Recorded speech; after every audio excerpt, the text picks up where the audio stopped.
pratiquement parti unique, appelle à candidature d'un homme providentiel. Le Gabon n'a pas besoin d'hommes providentiels, le Gabon a besoin de bonnes institutions. Et ça, se fait avec l'argent du contribuable. Parce que toutes ces associations qui fleurissent à gauche et à droite, d'où vient cet argent qui permet à des gens que nous connaissons tous, dont nous connaissons tous les limites financières, se retrouvent à organiser de grands rassemblements moyennant finances. Je pense que nous ne sommes pas sortis de l'auberge une fois de plus. Les CTRI, les militaires manquent à leurs promesses. Je terminerai quand même sur un point inquiétant. Désormais, semble-t-il, les magistrats et les militaires peuvent se présenter aux élections. Je pense que ce point-là, et je regrette que l'Assemblée de la transition, le Sénat de la transition, ait pu donner suite à une telle mesure.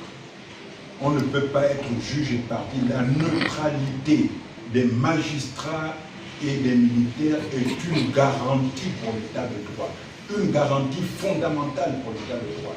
Là encore, celui qui dit qu'il veut établir l'état de droit ne fait que trahir une fois de plus l'état de droit sous couvert de le mettre dans une loi votée par un Parlement totalement désigné et acquis à sa cause.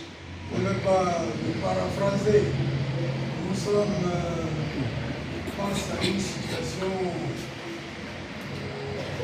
qui n'est pas bonne du tout pour notre pays. Malheureusement, chaque fois que nous attirons l'attention du CTRI et son chef, eh bien, c'est le silence. Un silence assourdissant. Et qui nous répond. Bon, il reste au peuple gabonais, et c'est aussi notre mission en tant qu'homme politique, en tant que patriote, il reste au peuple gabonais de prendre conscience des dangers que nous courons face à une telle situation. Et je pense que les Gabonais, qui sont des gens, hommes et femmes intelligents, trouveront des voies de moyens pour faire en sorte que nous revenions sur des bons rails et qu'on ne continue pas ce qui ressemblerait à une sorte de république bananière subissant la loi d'une minorité, la même d'ailleurs, la même, qui se reproduit par copains, neveux, nièces.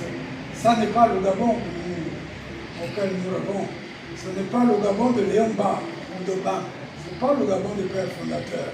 On peut leur reprocher tout ce qu'on peut leur reprocher, mais le sens qu'ils avaient de l'État comme propriété du peuple, comme l'incarnation du pouvoir du peuple et la liberté contrôlée par lui-même, ce peuple-là, liberté qu'il aura lui-même acquise, parce qu'il aura pris conscience qu'il est un, quelle que soit la province, quelle que soit l'ethnie, le peuple gabonais est un et indivisible. Et les démocrates que nous sommes, nous travaillons dans cette situation pour rassembler ceux de nos compatriotes qui comprennent ce message. Et ils sont de plus en plus nombreux d'ailleurs. Ce n'est pas davantage à dire. La CNR est très bien appréciée de simples gens. Et pas de la petite minorité, la porte, des gens qui se reproduisent, qui se passent le bol.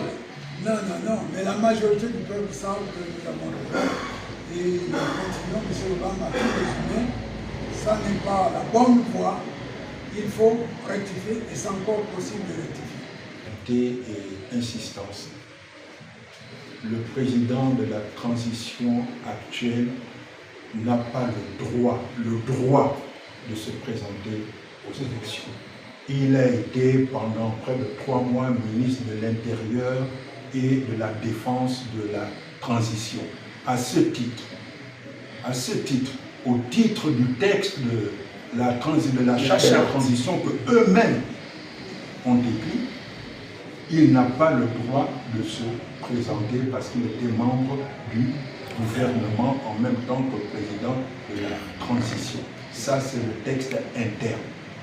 Au titre des conventions internationales, nous avons la Convention sur les traités, la Convention de Vienne sur les traités de 1988, et nous avons le dispositif africain sur la démocratie, la charte africaine sur la démocratie et les élections, qui interdisent aussi aux auteurs de coups d'État d'être juges et partis en se présentant ensuite aux élections.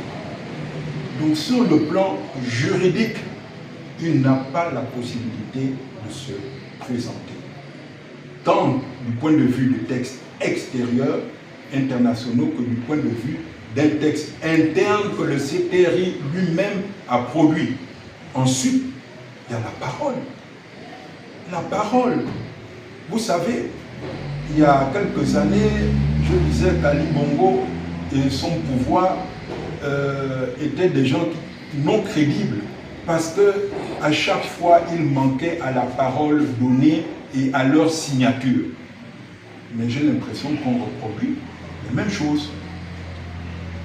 Le président a dit, Oligui, il va remettre aux civils. Il n'est pas question qu'il aille se déshabiller pour mettre des habits civils et dire que désormais, au même titre que Nonsima, que Barreau Chambrier et que tous les autres, il n'a pas le droit de se présenter. Lui, qui a tout fait pour avoir une constitution qui exclut le maximum de gens possibles à la magistrature suprême, qu'il sache que lui aussi est exclu, et par le droit et par sa propre parole.